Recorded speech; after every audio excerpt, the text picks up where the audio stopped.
Bougane ñu koy wax ne ko. di ko tàllalaat loxo ne ko vraiment ay affaire couleur ak yooyu amul solo ci lu mel ni coalition bi nga xam ne moom la ñu taxawal.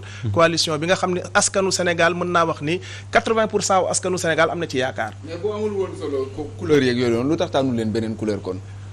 couleur yi dañ cee dëppoo.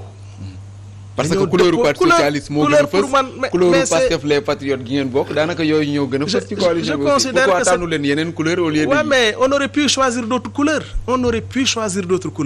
suñu choisir woon yeneen couleur man wóor na ma ni Pastef du ci am benn objection j'en suis persuadé. On a discuté en conférence des leaders choisir logo ak ay couleur am donc man gëmuma ni. loolu lu am importance la boobu ñëwagul ci coalition bi. quand il est venu il a fait cette remarque là. c'est légitime su ko neexee mën na def remarque bi mais yaakaar naa ni loolu du lu am solo pour gàllankoor coalition bi li ëppoon solo. par exemple mënoon nañu reprocher orientation yi ñu am.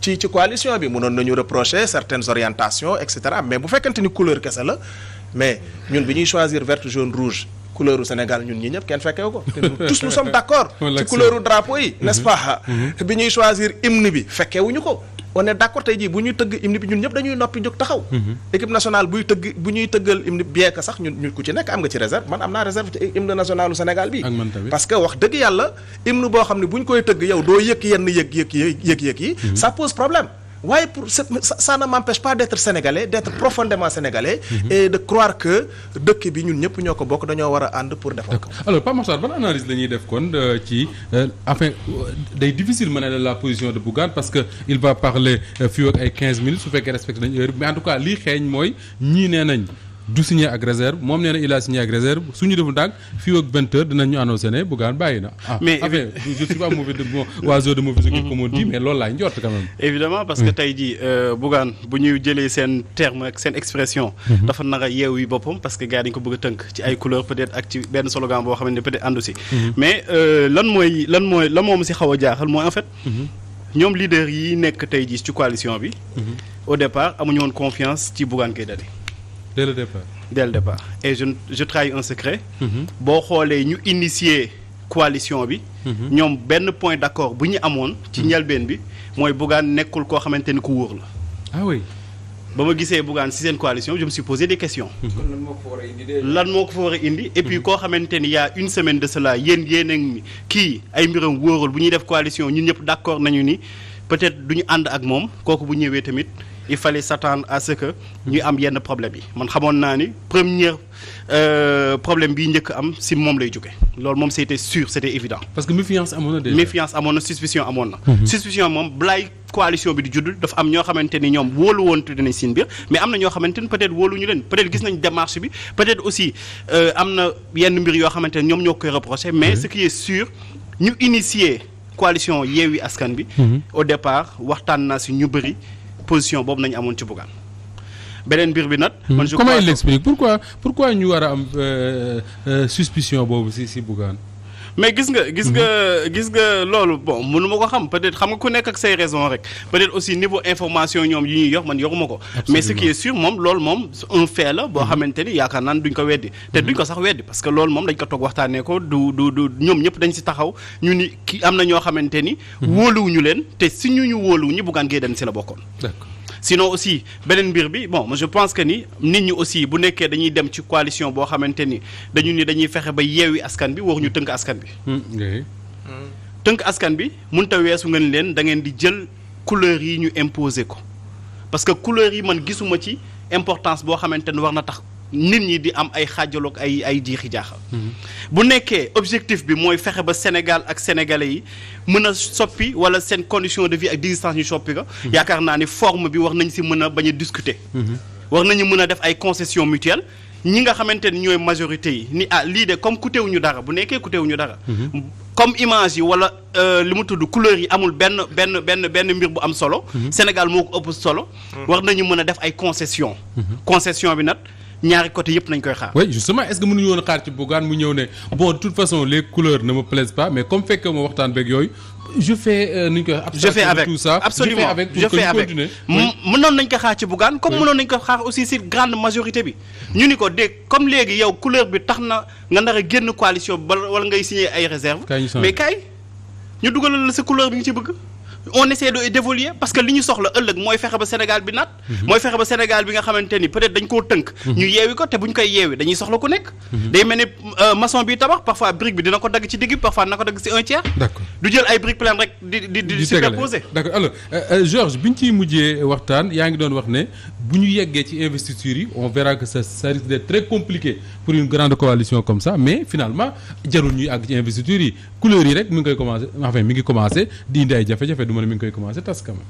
waaw xam nga bu ñu tegee coalition bi dès le départ. boo gisee la première sortie de Thierno Bocoum. Certainement il avait déjà eu vent. de ses couleurs, du logo et même de la dénomination. parce que il était dans les bi gars yi négocier ak yooyu noonu doon nañu wax ak moom. waaw donc effectivement donc moom il avait déjà eu vent de la dénomination de la coalition, du slogan et des couleurs. D'ailleurs le premier jour bu ñuy avant sax ñu joxe feuille pour gars yi signer. J'ai vu des gens, j'ai discuté avec des gens qui ont dit mais écoutez, comment est-ce qu'une coalition comme ça peut prendre exactement les couleurs de PASTEF et du Parti socialiste? Mais écoutez, le Parti socialiste, voilà la preuve que c'est une coalition de pression. D'ailleurs, c'est le mot que l'autre avait utilisé, Thierno. Pression, pourquoi? Parce qu'on veut mettre en avant deux personnes qui ont ramené. Ils ont maille à partir avec la justice. Il s'agit de Khalifa Sall et de Ousmane Sonko. Voilà, donc ñu ne moo tax ñu fësal d'abord comment on appelle les couleurs de leur parti. Ensuite, venant à la dénomination yoon kii Yaaw, ça veut dire Yewwi Askan Wi. Boo gisee il y a un parti qui s'appelle Yoonu Askan Wi. C'est le parti de Madiaye Mbodj bi nga xam ne il était coalisé avec Madiaye Mbodj qui est maintenant dans PASTEF, hein? Oui, non, il était même coalisé avec le PASTEF ci élection yi. Donc depuis ñu ne ça renvoie exactement Yoonu Askan Wi ak Yewwi Askan Wi boo ko contracté ça donne Yaaw de toute façon. Donc ñu ne loolu ça prête à confusion et c'est fait exprès. Mais bref, moi je me dis que ak même les symboles ça c'est pas important.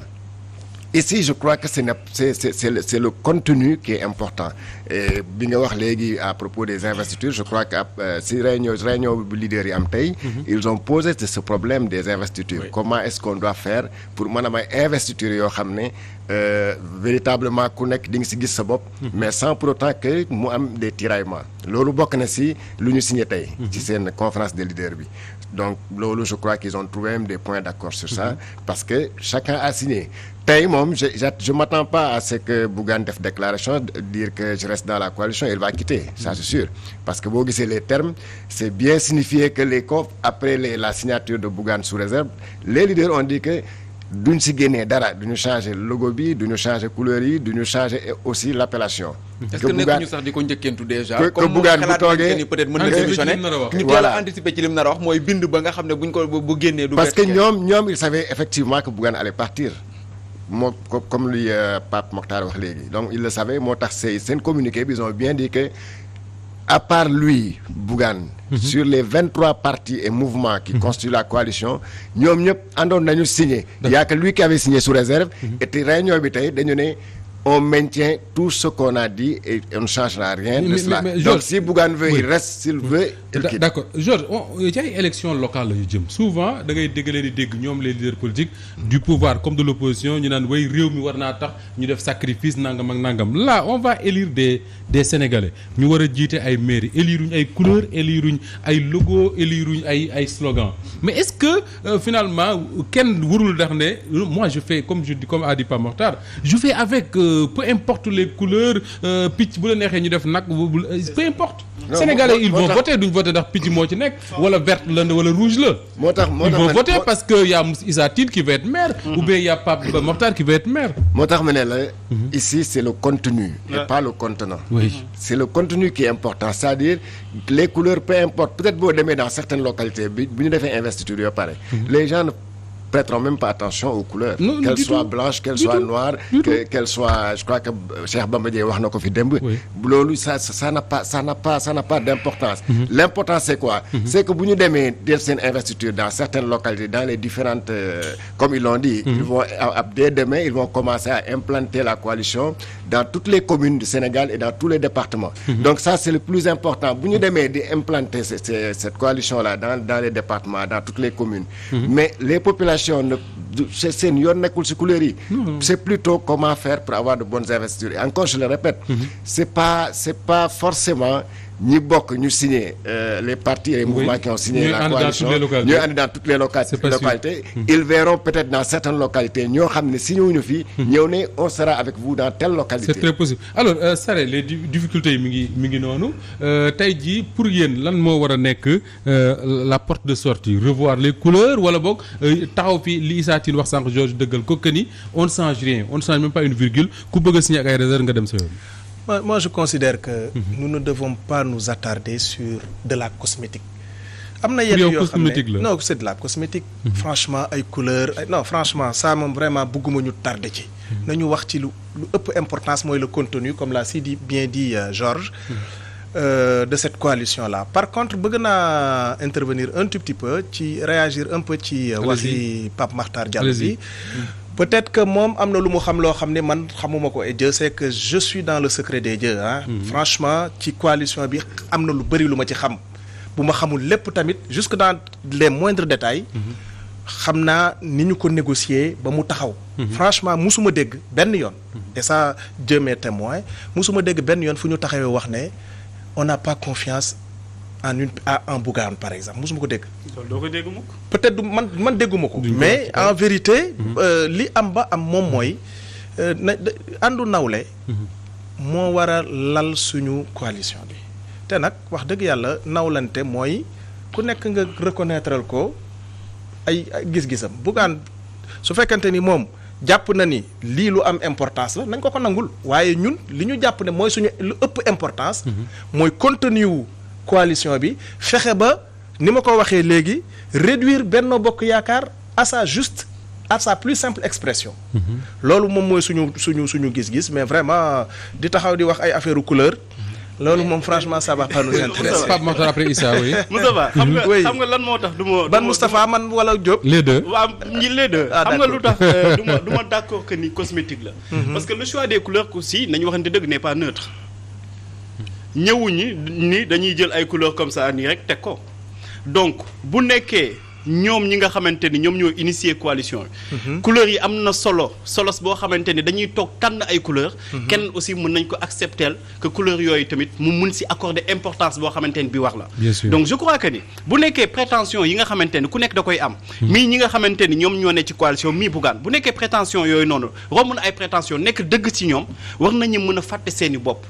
ñoom ñëpp bu ñu nuwee par exemple que ni benn nit ki bu demee d'accord amul lu muy wàññi peut-être ci lu quantitatif mais peut-être mën na yàq benn élan parce que bu kenn demee keneen dina commencer di xalaat lu waxu dem wala yenn division yi dina commencer jug ñun d'accord dañuy def ay concessions parce que ku ëppale. moom mooy bàyyi.